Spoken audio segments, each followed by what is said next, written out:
Welcome to Stacks and Stories. We are so excited to be here. I'm Miss Kramer, the AOSR secondary librarian, and I'm Miss Gordon, the elementary school librarian.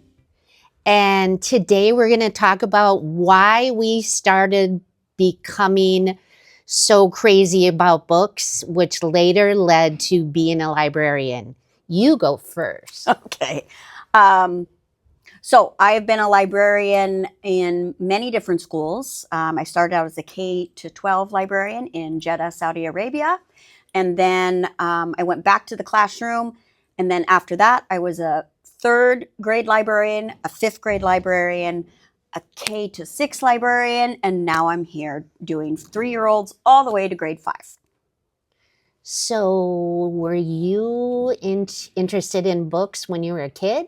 I was. One of the memories that I have when I was a kid was that my dad every Wednesday night would take us to the local public library, and we would go off into the kids section. It was just a small brick building from the 1900s. Not that I'm from the 1900s, but the building was. And I would go to the mystery section and check out the Bobbsey twins, and what was the name that we talked about? Nancy Drew? Nancy Drew, yes, but also Tacy.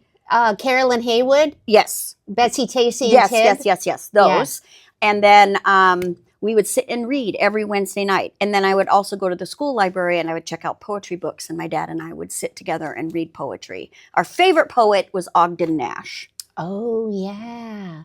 And then you read through your whole adult life? Yeah, I've always gone to libraries. I've always checked out books. There was a point, I think, in my 20s where I wasn't reading because I just kind of fell away from it, but always came back to it. It's always there. Awesome. So I started in public television. And then I moved into, I worked on a lot of music videos. Then I started working in education and technology, and then was an instructional technology coach, coordinator. And it wasn't until 5 years ago where I said, you know what? I used to supervise librarians, Mm-hmm. and when they were sick, I took their job for the day, Mm-hmm. and I loved it. So I decided to get my librarian license and became a librarian not that long ago. So I love it. I can't believe it's our job. I know. We're pretty lucky. Yep. Okay, so tell me about when you were a kid and going to the library. When I was a kid. When I was a kid, my best friend and neighbor named Bean, that was her name, Bean, we would ride our Stingray bikes. Those are bikes with handlebars like this and a banana seat. Absolutely, the best bikes.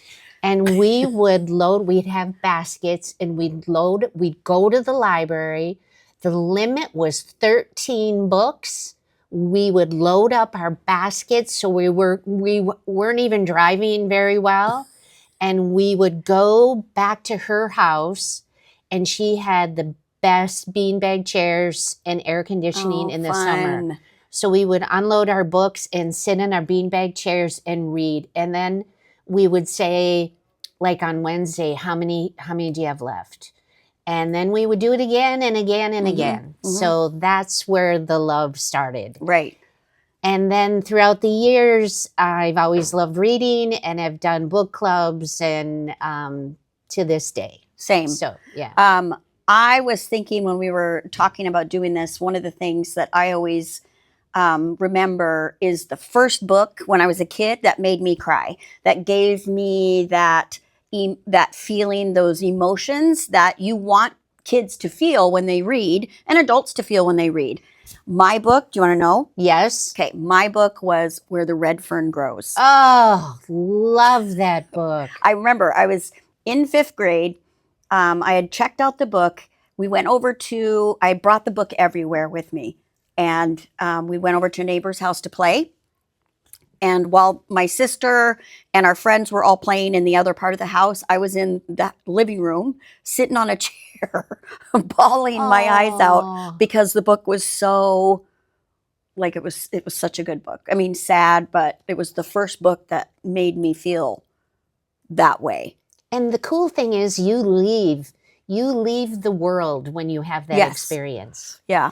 Okay. Do you remember one I like that? I do. I remember reading Charlotte's Web. Loved Charlotte's Web, cried.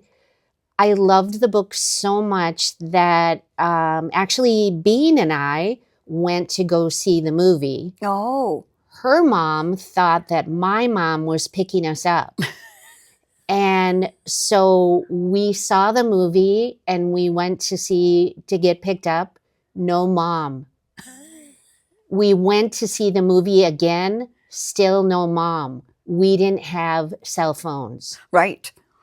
The third time we saw the movie. Like right in a row? In a row, the same day. It's 9 p.m. Finally, the person at the concession stand said, "You girls have been here all day. Can I call your mom?" And so my mom picked us up and we laughed so hard that we watched Charlotte's Web 3 times in one day. And I could tell you everything there is to know about Charlotte's Web. I'm sure you could. So we're good. We are going to be talking about different things throughout this podcast. We're going to be talking about Battle of the Books. We're going to be talking about different genres, adult fiction, historical fiction, the importance of graphic novels in every person's life. And we have more topics to cover. Like in an elementary sense, I'll talk about why libraries aren't leveled for certain reading levels and what library choice is all about for kids when they come into the library. And also how to set up your home so everybody's reading and it's part of your family culture. Thanks for joining us. See ya. See ya next time.